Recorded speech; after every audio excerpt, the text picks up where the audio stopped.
So last week was hard. And then last night, my phone decided to delete a bunch of things that were really important to me. So that kind of topped it off nicely. That's not what I was going to post about, but it did lead me to thinking about different ways that we process difficulties, setbacks, disappointment, challenges.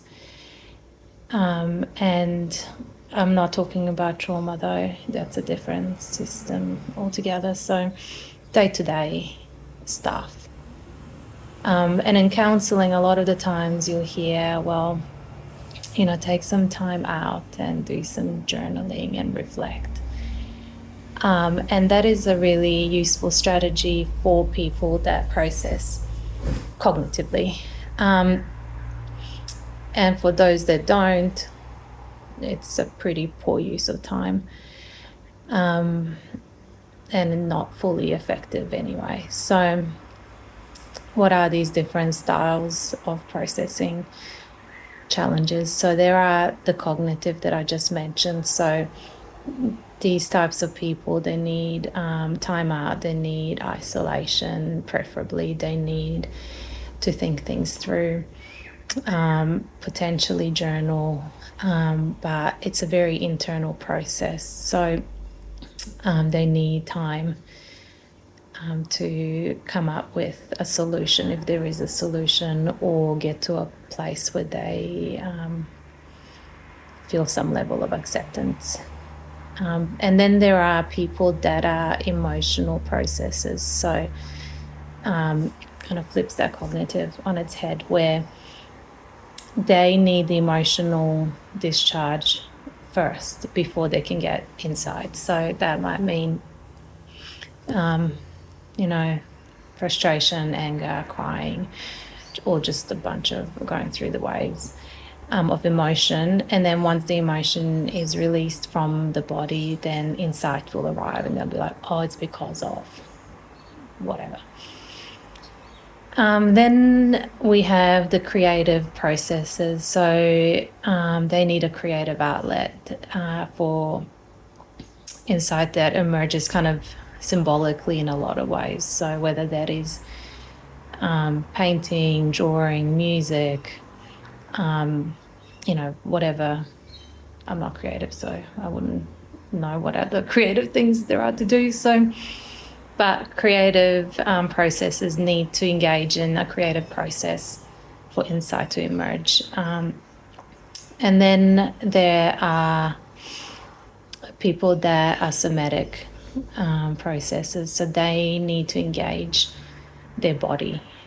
So whether that is going for a run, walk, even like cleaning, stretching, and insight tends to happen mid-motion, so their body needs the motion for it to be kind of released and then integrated.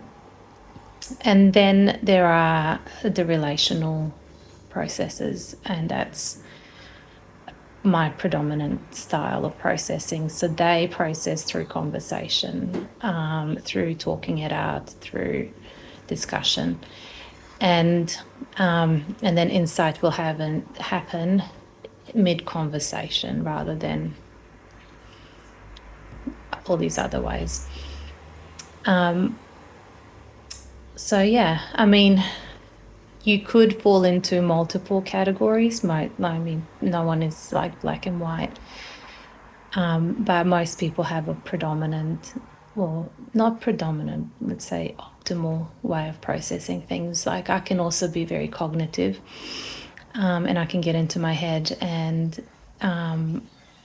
process things that way too. However, that can also be a trap for me, because if there's a lot going on, I can get to a place of, well, it's all too hard, so let's just close all the tabs, even the useful ones, even the helpful ones, even the caring ones, because the body's just like, depleted. It's like, nah, zero energy left. Shut it all down. So, which is obviously the opposite of optimal for me if I need relationships to actually integrate challenges.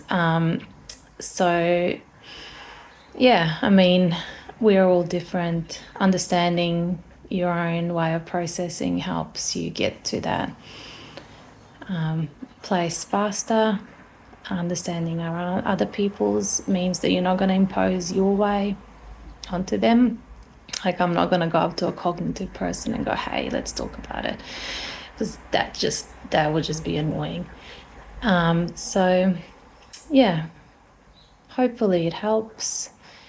Hopefully it gets you thinking, and hopefully this week is better. Till next time, bye.